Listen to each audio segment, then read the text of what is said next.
pleine de grâce, le Seigneur est avec vous. Vous êtes bénie entre toutes les femmes, et Jésus, le fruit de vos entrailles, est béni. Sainte Marie, Mère de Dieu, priez pour nous pauvres pécheurs, maintenant et à l'heure de notre mort. Amen. Priez pour nous, Sainte Mère de Dieu.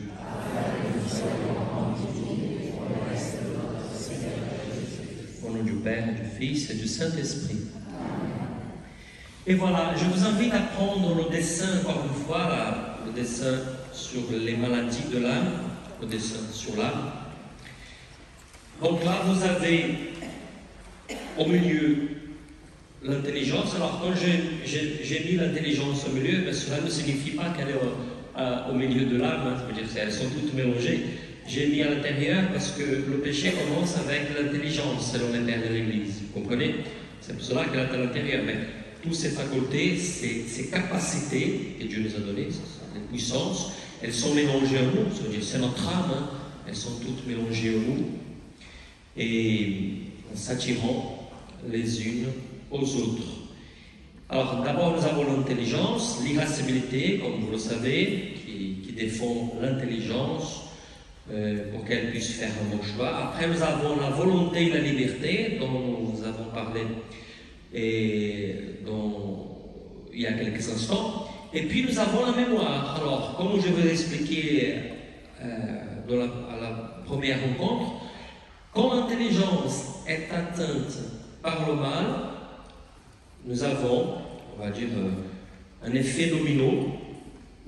Le péché qui contamine l'intelligence, contamine l'irascibilité, contamine la volonté, qui contamine la liberté, en même temps, comme je vais expliquer. Et puis la mémoire est contaminée aussi. Nous avons la maladie, la pathologie de la mémoire. Et c'est ce que nous allons vous expliquer maintenant, la pathologie de la mémoire.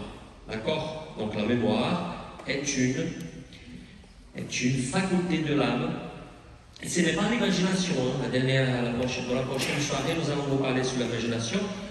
La mémoire, comme nous allons voir, c'est notre capacité de nous souvenir de ce qui s'est passé. Tandis que l'imagination, c'est notre capacité créatrice. C'est l'imagination qui nous donne la capacité, comme nous l'utilisons dans la théologie, nous donne la capacité d'être co-créateur avec Dieu, de créer des choses donc avec Dieu pour le bien de l'humanité, pour notre entourage, etc. D'accord? Pathologie de la mémoire. La mémoire a été donnée à l'homme lors de sa création pour que par elle, il puisse se souvenir de Dieu et être ainsi uni à lui en permanence par son esprit et par son cœur.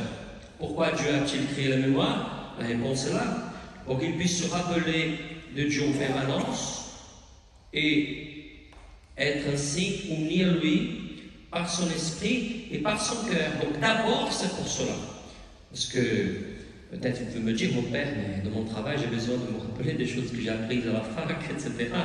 Pour mon travail, j'ai besoin de me rappeler où j'ai laissé mon argent à la maison, etc.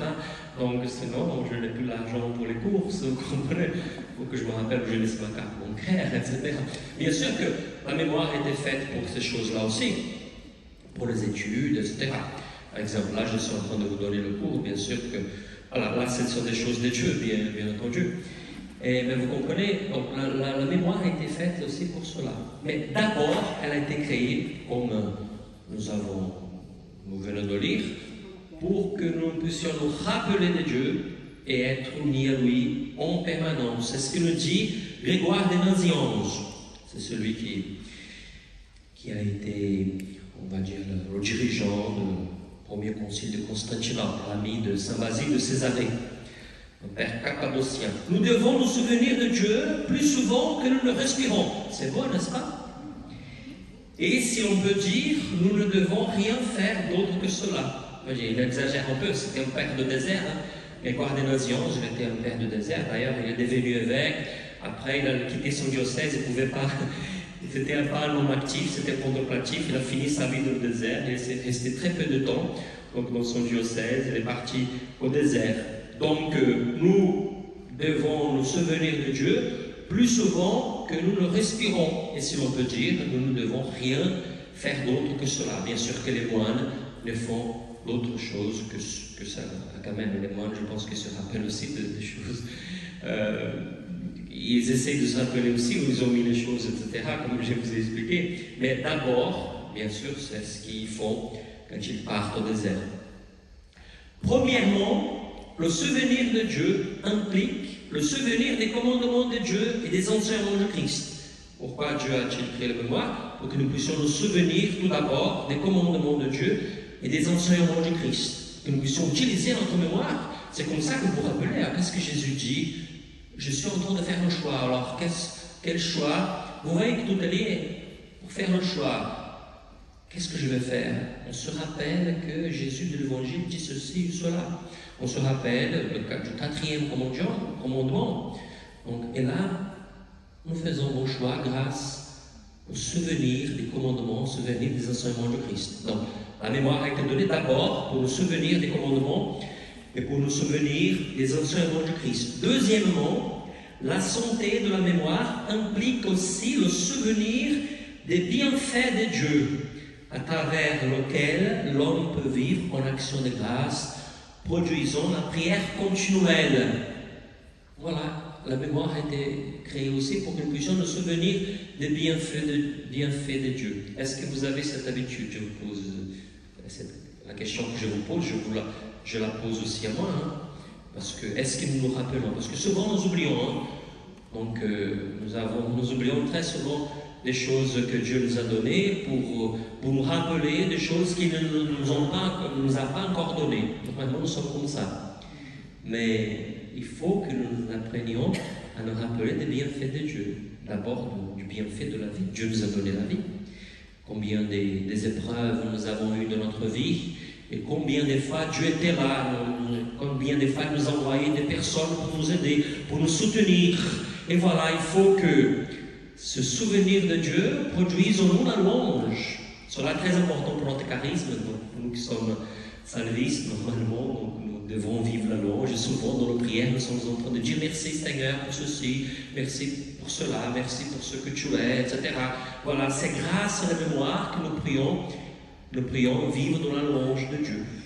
C'est le souvenir des bienfaits de Dieu qui produit en nous la prière continuelle.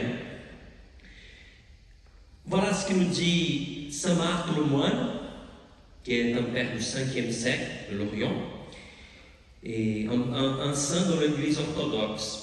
Ce souvenir incessant excite le cœur à la manière d'un aiguillon, le pousse en tout temps à la confession, à l'humilité, à l'action de grâce, avec une âme broyée, à un grand zèle envers le bien, pour offrir en retour un mode de vie, des mœurs profitables et toute vertu selon Dieu. Vous voyez, les souvenirs de Dieu, le fait de se souvenir des bienfaits de Dieu, c'est important pour notre sanctification. Parce que quand on se rappelle les souvenirs de Dieu, on s'unit à Dieu, parce que la louange nous unit à Dieu, et bien sûr quand nous nous sanctifions, vous comprenez? C'est ce qui est en train de nous dire saint Marc le moine. À l'action de grâce, avec une âme broyée, un grand zèle envers le bien, pour offrir en retour un mode de vie, ça change notre vie, des mœurs profitables et toute vertu selon Dieu. Grâce au souvenir continuel de Dieu, l'homme se préserve des pensées étrangères qui lui suggèrent le malin. Alors nous avons parlé du choix que nous devons faire dans notre intelligence, mais plus notre pensée est connectée au commandement de Dieu, au souvenir de Dieu, et moins nous allons être traînés par le péché. Vous comprenez comment c'est important pour notre sanctification de bien utiliser notre mémoire? Et bien sûr, la mémoire, c'est ce qui nous aide à garder intact. Il y a l'irascibilité d'abord, mais elle est importante aussi pour... on va dire qu'elle va aider l'irascibilité, comprenez, elle va aider l'irascibilité à garder notre intelligence intacte en nous aidant à nous souvenir de la volonté de Dieu, des bienfaits de Dieu.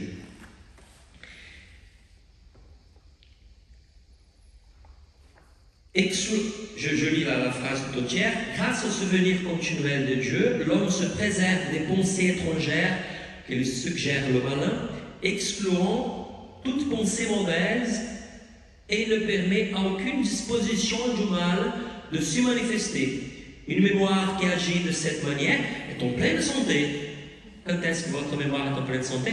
Quand elle se souvient continuellement de Dieu et quand elle n'ouvre pas ses portes au mal. Comprenez? Alors commencez à voir dans votre vie les fois où vous avez péché, c'est parce que vous avez oublié Dieu. Vous avez oublié, alors parfois le péché est vraiment lié à l'oubli des bienfaits de Dieu.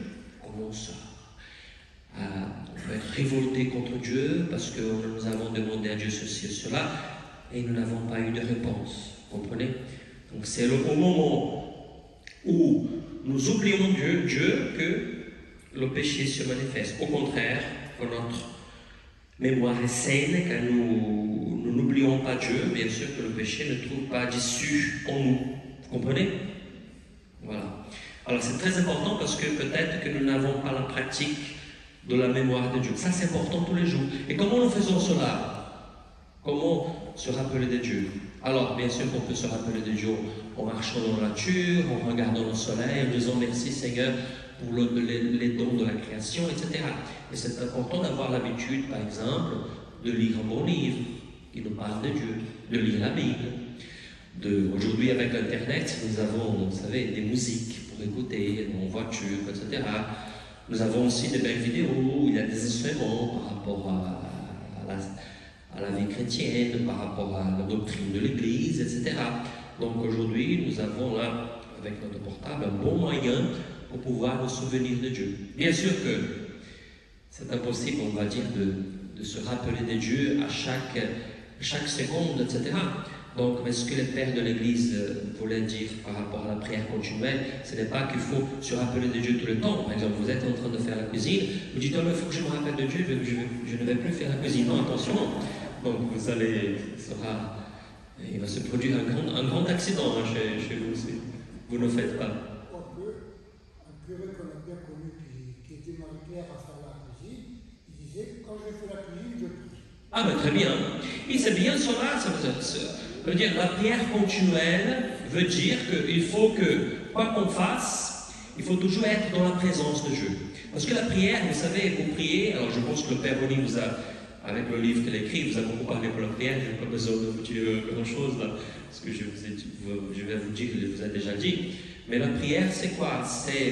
Nous n'avons pas besoin des mots pour prier. La prière, c'est un dialogue avec Dieu. Et vous savez très bien que le dialogue, ça peut passer par le regard, quoi. Donc, Sainte Thérèse de l'Enfant Jésus disait que la prière, c'est un cri que nous poussons au ciel, que ce soit dans la souffrance, que ce soit dans la joie. Vous comprenez? Et Saint Augustin disait que le désir de la prière est déjà la prière. Voilà. Quand vous désirez Dieu, vous élevez votre âme et vous priez déjà. Vous entrez en communion avec Dieu. Bien sûr, c'est une manière de prier, vous comprenez? Donc, c'est vrai, Roland, que nous pouvons prier en cuisinant, d'accord, d'ailleurs, en cuisinant, etc. Notre-Dame de Medjugorje, vous savez qu'au début des apparitions, elle disait qu'il fallait prier en tout temps. Elle disait, quand vous faites la cuisine, priez en même temps quand vous êtes dans les champs. Parce qu'à Medjugorje, je ne sais pas maintenant, à l'époque, ils avaient des plantations, etc. Donc elle disait, vous pouvez dans les champs chanter des louanges à Dieu, etc. Prier en tout temps, donc toute la journée.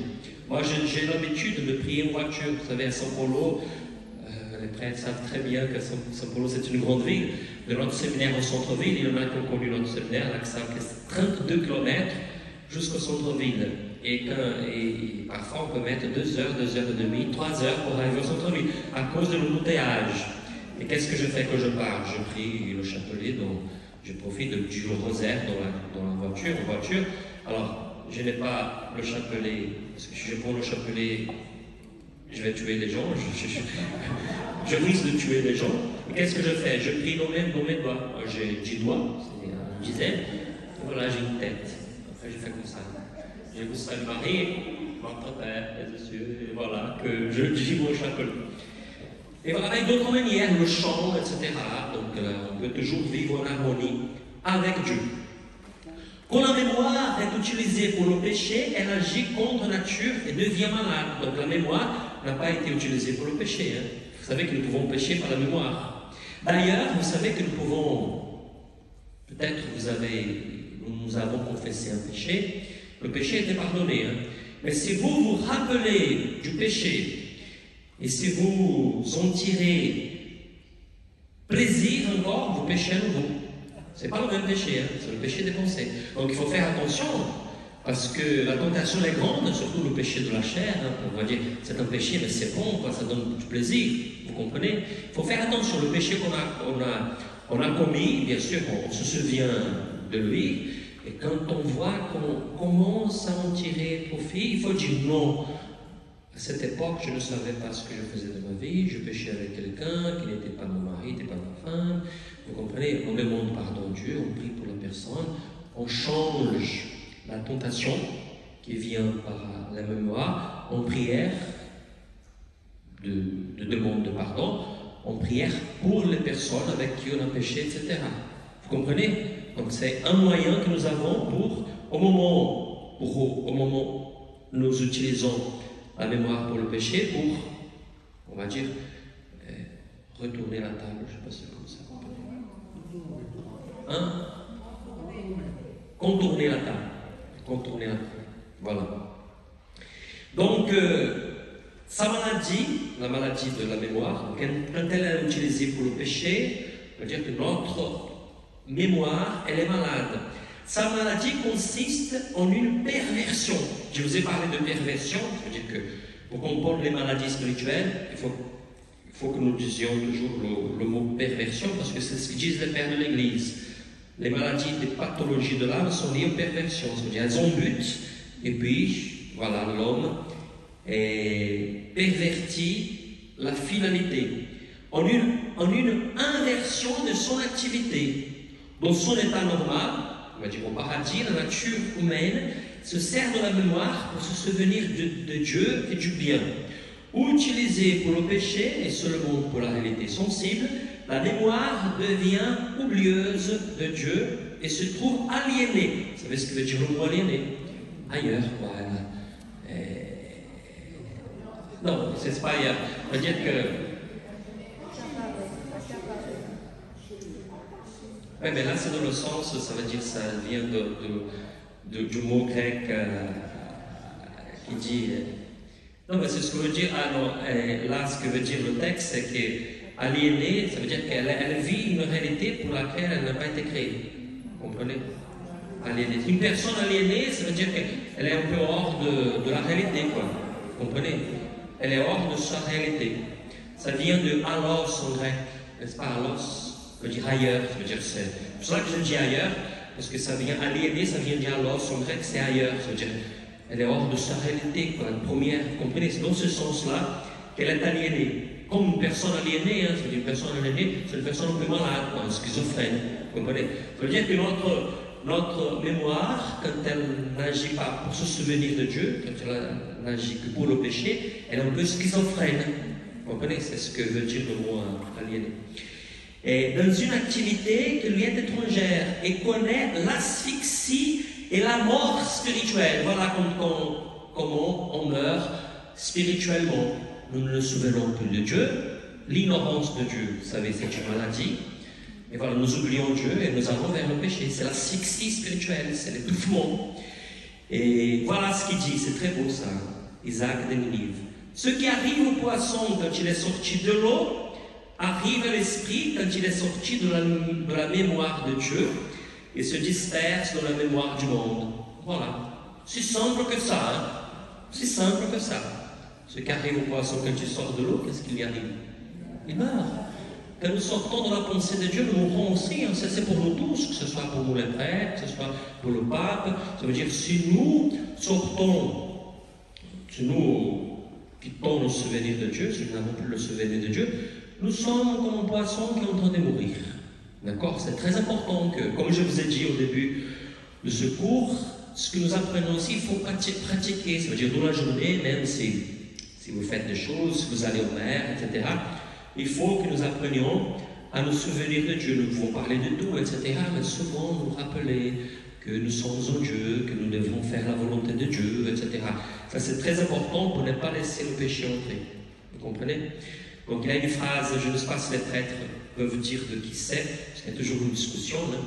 Il y a cette phrase, alors, je pense que c'est Saint Thérèse d'Avila qui l'a dite, c'est que la mémoire vide est l'atelier du démon.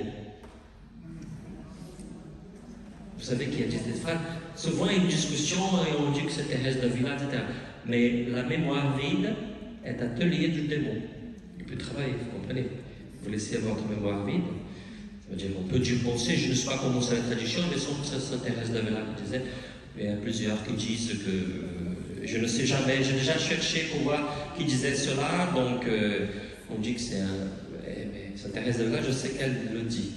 Mémoire vide, atelier du démon. Attention. Ouais. Et alors nous arrivons à la fin. Quelques pères voient la pathologie de la mémoire comme la principale maladie spirituelle. Et pourquoi c'est la principale maladie spirituelle? Parce que c'est l'ignorance de Dieu. C'est pour cela que la pathologie de la mémoire, qu'est l'oubli de Dieu, est la principale maladie spirituelle. Car par elle, toutes les autres facultés de l'homme deviennent malades. Comment on devient malade spirituellement? On oublie Dieu, c'est l'ignorance de Dieu, n'est-ce pas? Donc, et l'intelligence qui oublie Dieu, donc elle fait le mauvais choix, attirée par les désirs. Comprenez? Donc c'est pour cela qu'il y a des pères qui disent que la maladie de la mémoire est la principale maladie. Donc l'ignorance de Dieu est la source de toute maladie. C'est ce que nous avons dit donc, au début du cours. L'ignorance de Dieu est la source de toutes les maladies. C'est pour cela qu'il n'hésite pas à affirmer, les pères de l'Église, que le premier péché de l'homme a consisté dans l'abandon du souvenir et de la contemplation de Dieu. Il y a des pères de l'Église qui disent cela. Quel était le premier péché de l'homme? L'oubli de Dieu. L'homme a écouté Satan. Oh oui, ce n'est pas comme ça. Hein. Très bien que le jour où Dieu sait très bien que le jour où vous mangerez du fruit de l'arbre de la connaissance du mal, vous serez comme Dieu. Donc ils ont prêté davantage attention à ce que le démon disait et a oublié la volonté de Dieu. Vous comprenez? C'est l'oubli de Dieu. Alors, bien sûr, après il y a d'autres pères qui disent que le premier péché était la gourmandise, parce que c'est un rapport avec le manger, c'est le fruit défendu. Ce n'est pas la luxure d'abord, parce que quand nous parlerons sur la gourmandise, attention, les pères de l'Église disent que ceux qui veulent vaincre la luxure, d'abord il faut vaincre la gourmandise, parce que c'est un lien avec le corps. Ça veut dire qu'ils disent que la personne qui n'arrive pas à maîtriser, on va dire la tentation de la nourriture, ne saura pas maîtriser ses désirs sexuels. C'est le père de l'Église, ce n'est pas le père Luciano. Mais nous aurons une soirée consacrée à la gourmandise, à la gastrimagie, à la folie de l'estomac. Donc nous allons y arriver. Donc, mais il y a des pères qui pensent que le premier péché était la gourmandise. D'autres pensent que le premier péché était la scénodoxie. Scénodoxie, je vous ai expliqué, kénos, kéno, doxa, en grec veut dire vaingloire, la vanité. Et pourquoi? Parce que vous serez comme Dieu, vous allez être beau, vous serez plus que Dieu, etc. Vous comprenez? C'est le paraître. C'est pour cela que les pères de l'Église disent qu'avant l'orgueil vient la scénodoxie. Nous allons voir cela. D'ailleurs, nous allons voir la scénodoxie et l'orgueil ensemble. L'orgueil, c'est le sommet de la scénodoxie. Mais d'abord, il y a la vanité, le désir de paraître devant les gens. Mais même si nous disons que la gourmandise est le premier péché, la scénodoxie, ces péchés ne sont apparus que parce que l'homme a oublié Dieu. C'est pour cela que l'oubli vient toujours en premier. Vous comprenez? Et nous ne pouvons pas oublier Dieu, oublier ses commandements, oublier son amour pour nous, oublier ce que nous sommes, c'est très important, de ne pas oublier pourquoi nous sommes en vie, pourquoi Dieu nous a créés, pourquoi nous avons été baptisés, etc. etc. Saint Marc le moine et Saint Jean Damascène considèrent, ça c'est très important, nous sommes à la fin, c'est très important pour notre vie spirituelle. Saint Marc le moine et Saint Jean Damascène considèrent l'oubli, l'été, avec l'ignorance, agnoia, et la négligence spirituelle Khatimia, comme l'un des 3 géants du diable. Le diable. Quels sont les géants du diable? Il ne faut pas l'oublier. Hein? C'est l'oubli, l'ignorance et la négligence spirituelle, desquelles procèdent toutes les passions et tous les maux qui affectent l'homme déchu. Donc vous voulez ne pas être affecté par les passions, donc il faut vivre dans le souvenir de Dieu, pour que nous ne soyons pas négligents, donc pour éviter de tomber dans le péché. C'est ce qu'il nous dit là, donc c'est ce qu'il nous dit en apophthegme des pères du désert. Les puissances de Satan qui précèdent toute faute sont triples. L'oubli, la négligence et le désir. Donc il va expliquer comment on tombe dans le péché. En effet, chaque fois qu'il vient l'oubli, il engendre la négligence. Qu'est-ce que la négligence? C'est le manque de soins, le manque d'application, le manque d'attention. Donc l'oubli produit le manque de soins, le manque d'application, d'attention, la vigilance, en d'autres mots. Il engendre la négligence, de la négligence procède le désir. Et le désir fait tomber l'homme. Vous comprenez comment ça marche? Ce sont les 3 géants du diable. Donc tout d'abord, il ne faut pas que nous oublions quelle est la volonté de Dieu pour nous. Il ne faut pas que nous oublions à quoi nous avons été créés, pour éviter que nous tombions dans le péché. D'accord? Là, nous avons fini déjà dans la deuxième partie. Maintenant, on va ouvrir pour des questions, si vous avez des questions. Donc, parce que la prochaine fois, on va aller on va parler de la pathologie de l'imagination, la fantaisie, et sur la pathologie des sens et des fonctions corporelles. Ça va être intéressant aussi. Ça sera la semaine prochaine, mardi prochain, n'est-ce pas? Le mardi prochain. Voilà, si quelqu'un veut poser des questions par rapport à la pathologie de la mémoire ou la pathologie de la volonté de la liberté dont nous avons parlé à la première mi-temps. Première séance. La première mi-temps, c'est... J'entre un peu dans le climat de la Coupe du Monde.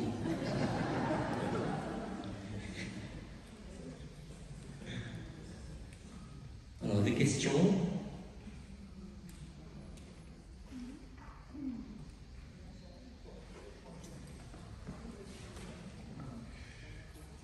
Il peut arriver que nous perdions la mémoire physiquement. Ah oui, c'est vrai, hein? Mais si nous perdons la mémoire, moi je crois que Dieu il prend compte de ce qu'on a fait avant. Vous comprenez? Parce que là, nous n'utilisons ni pour le bien, ni pour le mal, quoi. Vous comprenez? Quand on perd la mémoire, c'est comme ça, quoi. Après, bien sûr, c'est compliqué hein, la réponse, mais c'est ça, quoi. Dieu il va prendre en compte que la personne ne peut pas le louer pour les bienfaits parce qu'elle a perdu la mémoire. Ça peut nous arriver à tous. C'est comment ça s'appelle? C'est l'amnésie. Hein? L'Alzheimer, l'amnésie, etc. Ah, c'est pour cela qu'il faut en profiter tant qu'on a la mémoire. D'ailleurs, dans ma famille, j'ai plusieurs cas d'Alzheimer. J'ai un grand-père qui a fini avec l'Alzheimer, ma grand-mère aussi, de l'autre côté. Donc, il faut que je fasse attention à ça. Ouais, il faut profiter de la mémoire tant que je l'ai, et puis après, une fois qu'on a... Mais très intéressante, elle est très intéressante la question. Encore des questions? Mais la mémoire ne dépend pas de nous, finalement. La mémoire? La mémoire.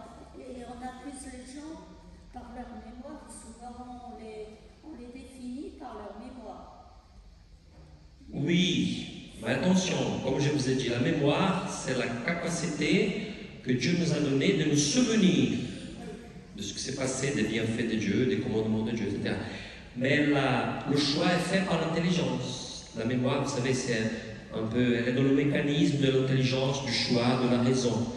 Mais elle n'est pas tout à fait l'intelligence, la raison. La mémoire, c'est la capacité de choisir. Oui, alors, la mémoire, c'est la capacité de se souvenir. De se souvenir. Oui. Oui, mais on se souvient mal souvent. Et on est par le désir de voir les choses plutôt en bien, quelquefois, ou bien trop mal, je ne sais rien, dans un sens ou dans un autre. Et la mémoire n'a pas de caractère objectif, jamais. Ouais, mais c'est un combat, hein, comme je vous ai dit, hein, c'est vrai que, et, par exemple, quand on subit un traumatisme, une chose qui nous a, bien sûr que nous sommes, on va dire, comment on va dire le mot, c'est pas ça, hontés, parfois hontés par les souvenirs, les mauvais souvenirs, quoi. Ça peut, vous comprenez. Mais après, c'est un combat, quoi. Si on voit très bien que un souvenir du passé nous fait du mal, il faut l'éviter. Il faut plutôt utiliser la mémoire pour se souvenir des bonnes choses. Vous comprenez. Il faut être, on va dire, on aime bien dire qu'il faut être positif, il faut être positif, quoi. Dieu nous a créés pour être positifs et nous pouvons être positifs en se souvenant plutôt des bienfaits de Dieu pour vivre dans la louange au lieu de bien sûr, nous serons toujours assaillis, hantés par les mauvais souvenirs, quoi. Même nous les prêtres, c'est comme ça, quoi. Vous comprenez, quelqu'un nous blesse, et puis on se rappelle de cette personne qui nous a dit ceci, cela, qui nous a blessés. Mais il faut éviter, quoi. Après, par exemple, si quelqu'un nous blesse, il faut plutôt, parce que vous savez qu'il y a beaucoup de gens. Alors, ça c'est incroyable, parce que, par exemple, parfois vous avez un ami ou une amie. Et j'ai déjà rencontré des gens qui avaient une amitié merveilleuse, magnifique, etc. Et un jour, parce que la personne a fait ceci ou cela, donc une petite chose, donc c'est fini. On oublie tout ce qu'on a vécu avec la personne, tous les bienfaits, toutes les faveurs, parce qu'il est arrivé quelque chose, voilà, un malentendu, vous voyez, qui nous a blessés. La mémoire est importante pour ça aussi. Se souvenir des bienfaits de Dieu et se souvenir des bienfaits des autres, pour avoir de la gratitude. Parce que nous pouvons penser que d'abord c'est pour dire merci à Dieu, mais nous ne pouvons pas oublier donc, ce que les gens nous ont. Et, par exemple, là, je dis parce qu'il est parti, là, Jean-Pierre, là-bas, il était là, et moi je l'ai rencontré là tout à l'heure, je disais, parce que je me rappelle quand on était arrivé à Sifo, il nous a beaucoup aidé malgré son handicap, etc. Et je l'ai dit, je n'oublie pas, Jean-Pierre, tout ce que vous avez fait pour notre communauté quand nous sommes arrivés à Sifo, parce que malgré son handicap, il nous a amené de droite à gauche quand il conduisait, est allé avec nous à Marseille pour des examens médicaux. Et puis je me rappelle une fois, je m'étais cassé les lunettes, là, il est allé avec moi, c'est chez l'ophtalmo. Donc, et puis, alors, je n'arrêtais pas là. Mais c'est pour dire, vous voyez, il faut se rappeler du bien que les gens nous ont fait, quoi. Il ne faut pas oublier, vous comprenez, la mémoire est importante aussi pour ça, vous comprenez. Il faut bien utiliser la mémoire, elle a un but, se souvenir des bienfaits des autres, des bienfaits de Dieu d'abord, etc. Donc, mais c'est vrai que c'est un combat. C'est-à-dire, souvent nous sommes assaillis par ces choses qui ont été enregistrées dans notre mémoire. Après, la prochaine fois, nous allons vous parler sur l'imagination. Comment et les souvenirs entrent en nous par l'imagination. La prochaine fois, ce sera intéressant. Parce que l'imagination, c'est quoi? C'est notre capacité de voir les choses et de voir les choses comme elles sont. Les choses entre nous par l'imagination restent dans la mémoire. Après, il ne faut pas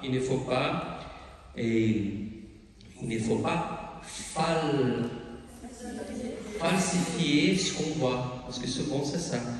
Parce qu'il se peut qu'il nous arrive quelque chose et puis tout d'un coup, on ne voit pas comme il faut. Vous comprenez? Après, le souvenir que nous avons, c'est un mauvais souvenir parce qu'on n'a pas vu, enregistré ce qu'il a fallu enregistrer avec Dieu, avec la volonté de Dieu, avec la compassion, avec la miséricorde, etc. Donc, la prochaine soirée va être importante pour comprendre cela parce que c'est par l'imagination quand on voit les choses, vous comprenez. Par exemple, là, en partant au Brésil, je vais me souvenir de cette soirée, de cette question. Vous comprenez, là, je suis en train de garder ça en mémoire. Par exemple, je peux très bien prendre votre question, Madame Rio, comme Madame Rio était là, vous savez, dans la soirée, et poser demander n'importe quoi, etc. Vous comprenez? Je peux penser, mais je ne vais pas penser comme ça parce que je vois très bien que votre intention, elle est bonne. Vous voulez vraiment poser une question profonde, vous comprenez? Alors je peux garder en mémoire, vous comprenez, par l'imagination, ce que je veux finalement. C'est ce que nous allons voir dans la prochaine soirée.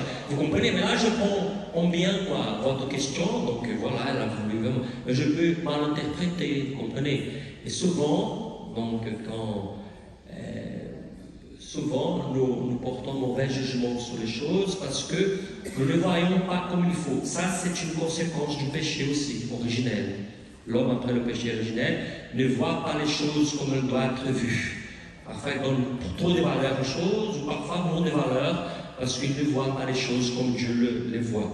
La prochaine fois, nous allons, la soirée, ça sera un peu comme ça. Apprendre à voir les choses comme Dieu les voit. Pas plus, pas moins. Hein. Elles ont une juste valeur. C'est important pour apprendre, vous comprenez, à ne pas tomber de l'idolâtrie. Parfois, on donne des valeurs aux autres qu'ils n'ont pas, ou aux choses matérielles. Voilà, les choses ont leur valeur. Mais il faut qu'elles aient une juste valeur. Encore des questions? Roland? Moi, je pensais à la cuisine. Parce que on utilise la création. On utilise la création quand on fait cuire quelque chose. Oui. C'est Dieu qui nous le donne. Automatiquement, on pense. Oui. On pense à Dieu en faisant tout ce qu'on fait. Ah, c'est bien, ouais, c'est très bien. Ah, mais félicitations, c'est vrai. On peut penser à Dieu tout le temps. D'ailleurs, on va parler sur la gourmandise. Vous savez quand on parlera sur la gourmandise? Ah oui, voilà, c'est ça faut que... Marie-Claire, on va parler sur la gourmandise. Vous savez que les pères de l'Église disent qu'il faut que nous apprenions à faire du moment, du manger, du repas, un moment de louange, de communion avec Dieu.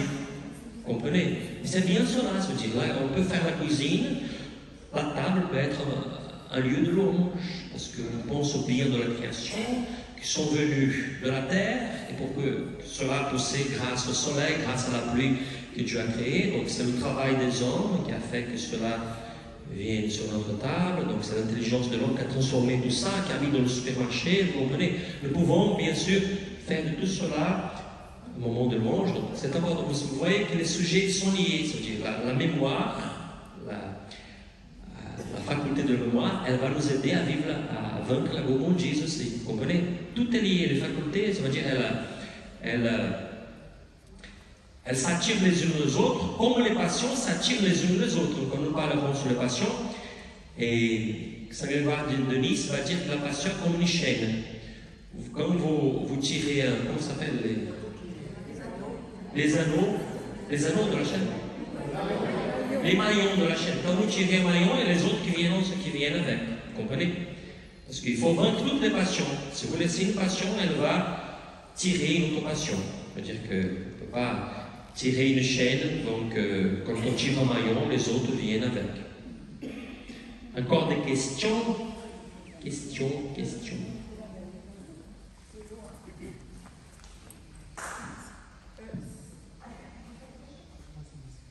Alors, Roland qui voulait demander là. Alors, d'abord. C'était au niveau des enfants. Au niveau des enfants. Cette notion de péché, elle commence à quel âge? Parce que les enfants, c'est innocent. Oui. À quel moment Ah oui, d'accord, donc ça c'est une question importante. Alors, par rapport aux enfants, alors normalement l'Église dit qu'un enfant, il commence à pécher quand il commence à distinguer le bien et du mal, il commence à choisir le bien. On appelle l'âge de la raison. Alors il n'y a pas un âge précis, ça dépend de l'enfant. Il y a des enfants qui à 4 ans, ils peuvent se confesser parce qu'ils ont une notion du péché, du bien et du mal. Il y en a d'autres que c'est à 8 ans qu'ils ont cette conscience. Donc en fait, c'est difficile de le savoir, vous comprenez? Par exemple, nous les prêtres, on peut confesser les enfants dès qu'ils ont l'âge de la raison. Quand ils distinguent le bien du mal, ils savent ce qu'est un péché. Ça nous est arrivé ici en France de confesser des enfants là, dès 4 ans.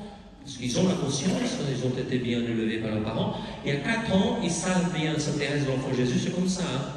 Dans ses écrits, elle dit qu'à 4 ans, elle comprenait déjà les homélies des prêtres, j'avais déjà la notion. Elle était très mûre à 4 ans. Donc après, il y a des enfants il y en a qui ont la conscience à 10 ans, etc. Donc ça dépend du développement de l'enfant. Donc c'est difficile de savoir, mais c'est à l'âge de la raison, quand on peut cerner le bien du mal.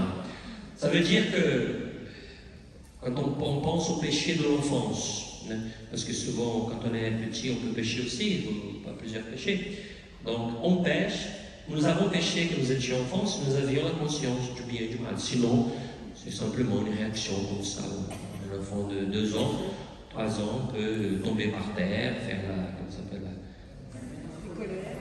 se mettre en colère, et il y a un autre mot pour dire, faire des caprices. Ouais. Donc, mais en fait, c'est une réaction normale, parce que vous comprenez, il n'a pas encore la capacité de.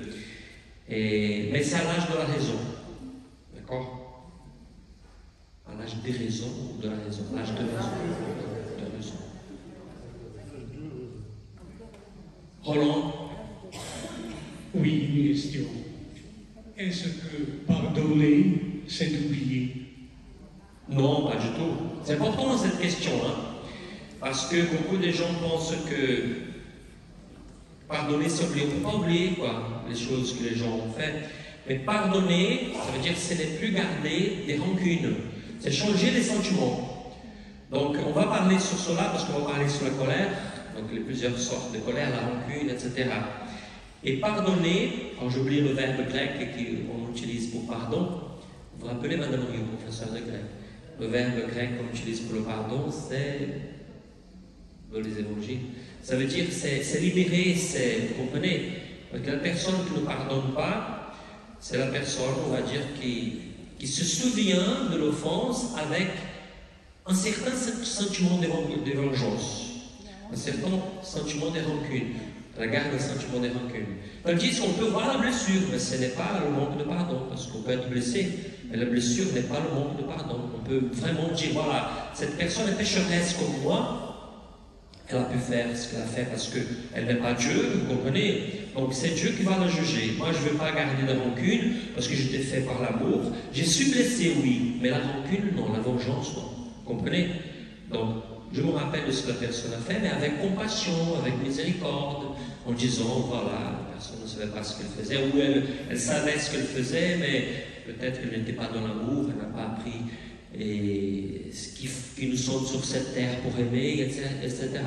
Mais la question est importante pour le discernement spirituel, parce qu'il y a une différence entre la blessure et le manque de pardon. Vous comprenez? Et après, il y a une autre chose, c'est la réconciliation. 3 choses différentes. Parce qu'en fait, comment on va dire, le verbe français, on a un petit problème, un grief avec quelqu'un, et voilà qu'on est blessé. Donc, si on a déjà pardonné, c'est-à-dire qu'on n'a pas pris en compte l'offense, on a déjà pardonné. Mais après, il y a à cause de la blessure, on a du mal à s'approcher de la personne, etc. Parce qu'on est blessé, on craint que, c'est comme un enfant que. Mais le doigt, aujourd'hui, les prises électriques sont protégées, mais quand j'étais petit, plusieurs fois, je me rappelle, pour allumer la télé à la maison, donc j'ai pris des courants du courant électrique. Donc, et après, l'enfant ne veut plus s'approcher de. Vous comprenez, ça nous arrive, quand quelqu'un nous blesse, on a du mal à s'approcher de la personne. C'est la réconciliation qui se fait avec la guérison intérieure. Il faut demander, Seigneur, guéris-moi de ce que cette personne m'a fait, tout ça. Donc, aidez-moi à me rappeler du bien qu'elle m'a fait, parce que souvent, comme je vous ai dit, on reste là sur le fond, si on oublie tout ce que la personne nous a fait avant, vous comprenez? Et donc, la question est très importante, donc ça a un rapport, une relation avec la question de l'oubli, du souvenir. Et prier pour la personne. Il faut prier, bien sûr.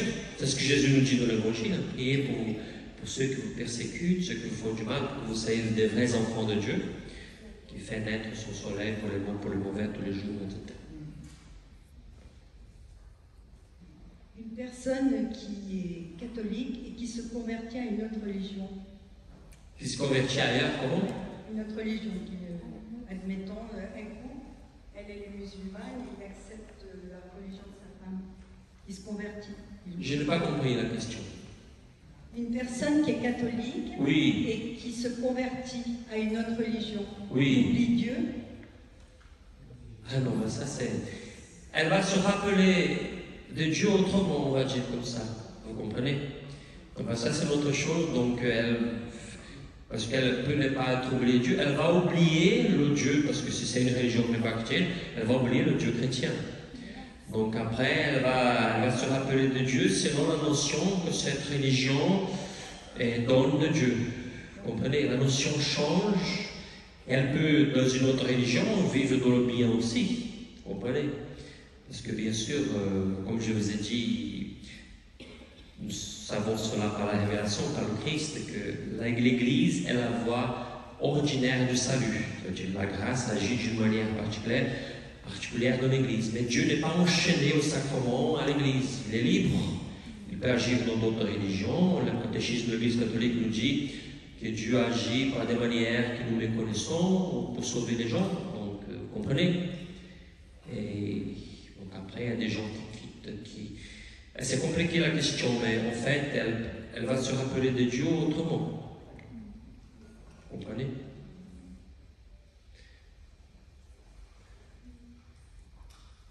Et voilà, on finit. Voilà, c'est presque 21h. Donc, nous nous retrouvons donc la semaine prochaine. C'est donc quel jour de mardi? Ça sera donc 19. Non, 27, c'est la semaine d'après. 19. Le 19 à 17h, 19h. C'est bien ça, c'est le mardi. Hein? Oui. Le 19 à 19h. Et là, la prochaine fois, nous allons parler, donc, comme je vous ai dit, de la pathologie de l'imagination et de la pathologie des sens et des fonctions corporelles. Vous me levez. Nous tournons à la fin de cette soirée vers le Père du ciel et nous voulons te demander par ce notre Père, Seigneur, que tu nous as enseigné par la bouche de ton Fils Jésus. Nous voulons te demander que ta volonté soit faite dans notre vie, que ta volonté pour nous, qui est que nous vivions dans la sainteté, s'accomplisse en nous. Donnez-nous la grâce de vivre toute notre vie pour vous, Seigneur, pour toi, notre intérieur et notre extérieur. Notre Père, qui es aux cieux, que ton nom soit sanctifié, que ton règne vienne, que ta volonté soit faite sur la terre comme au ciel. Donnez-nous aujourd'hui notre pain de ce jour. Pardonnez-nous nos offenses, comme nous pardonnons aussi à ceux qui nous ont offensés, et ne nous soumets pas, mais délivre-nous du mal, car c'est à toi qu'appartiennent le règne, la puissance et la gloire pour les siècles des siècles. Amen. Le Seigneur soit avec vous, par l'intercession de la Vierge Marie et de Sainte Anne. Que Dieu Tout-Puissant vous bénisse, le Père, le Fils et le Saint-Esprit. Une très bonne soirée à vous tous.